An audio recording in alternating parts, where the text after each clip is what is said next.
Hi, welcome to Top Farmers Know-How. I'm Amanda. In this video, we're going to talk about how to identify and manage individual cows for a successful dry-off.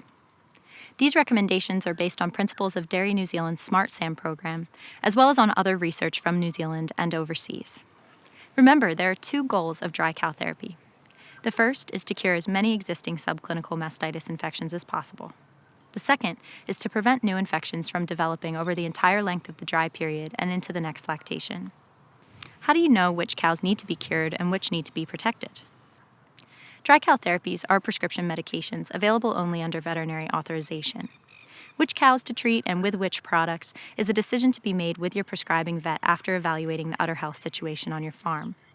But there are some general guidelines that are useful to know when discussing dry cow therapy with your vet. Smart SAM and industry experts say that every quarter which will be milked next season and is subclinically infected at dry-off should be treated with a dry cow antibiotic. TEAT sealants aren't designed to cure existing infections when they're used alone. You can work with your vet to determine which cows or quarters to treat with antibiotics by using herd test information within a couple of months of drying off, or RMT results within several weeks of drying off.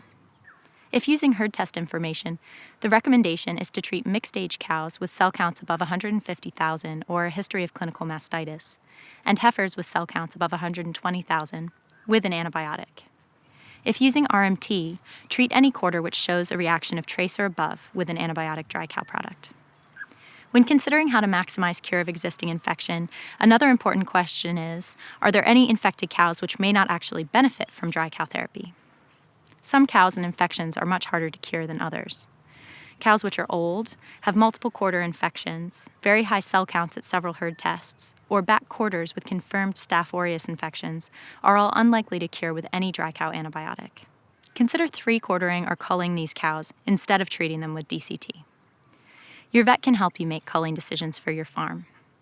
If left with the main herd, chronically infected quarters can act as a source of contagious mastitis for uninfected animals, spreading infections via milking machines and milkers' hands next season. Also, cows with clinical mastitis on the scheduled day of dry-off shouldn't be treated with a dry cow antibiotic. You should continue to milk these cows and treat them with lactating tubes. Delay using a dry cow therapy in these animals until after they're cured. Lastly, don't use dry cow antibiotics in dry or very low-producing quarters. Dry cow antibiotics spread throughout the quarter by dissolving in milk. If the quarter's not making enough milk to dissolve the drug, there's a much higher risk of having an inhibitory substance grade next season. So it's better not to treat cows making less than 5 liters of milk per day, and don't treat individual quarters which are dry. We've covered which animals need to be treated with curative dry cow antibiotics at dry-off, but which animals need to be protected from new infections? The answer is we don't really know, because teats close by forming a natural keratin plug at different rates. At 3 weeks after drying off, 40% of teats which have had no dry cow therapy are still open. At 6 weeks after drying off, nearly 20% of teats are still open. TEAT sealants, such as shutout, block the entry of mastitis-causing bacteria, helping prevent new infections, so can be given to all cows.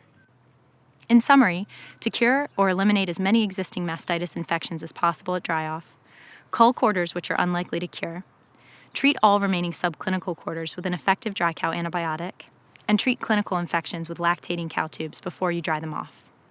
To prevent as many new infections as possible, provide protection to all quarters which are going to be milked next season. Those are the basics of managing individual cows for a successful dry-off.